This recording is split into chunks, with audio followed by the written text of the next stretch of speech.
Worked over 6 furlong with Kyle Wilson-Taylor on him. He worked over really nicely. He seems to be peaking up in his prep, and he'll obviously have to be because it's a good race, but he's in good shape. Yeah, I found him a bit of a tricky horse, to be totally honest. I didn't know where we'd get to in the winter with him. I'm very happy with his last start for me, however. He's a quirky horse. He's going to be ridden in a certain manner, and even though he covered ground the other day in the lead up in the Rough Habit, I thought he ran to the line really well, run 4th after probably covering most ground in the whole race. So he's had a good prep towards the Derby. He looks as though he'll relish the trip. I'd just love to see the rest of the week with no rain. I think he's a far better horse on top of the ground.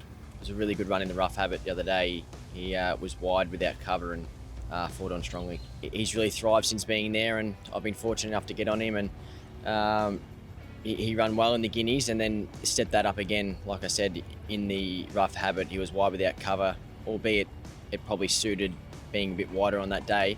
But I still thought his run was extremely brave, and it's much the same field this weekend in the Derby. So Tannhauser has won the Rough Habit, number 3, heavily backed, defeating Autumn Angel and Kintyre back in 3rd, and a big run from Felix The Scat.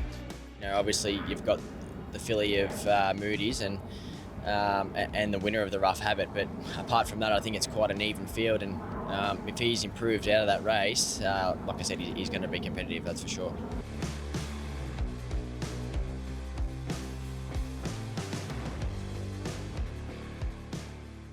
With the work, mate, he let out Antino.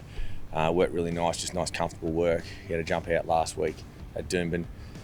His last piece of work this morning. He's in great shape. He feels as though he's come on significantly from his first up run.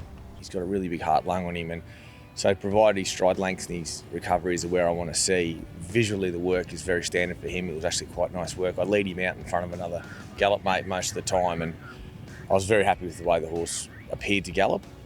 His action looked great. He looks a very happy horse. He's really well at home in himself. So provided everything else measures up, I'm very pleased at this point in time. Yeah, Kingsford Smith this week, then 2 weeks in the Ladbrokes for him. That's the end of his prep.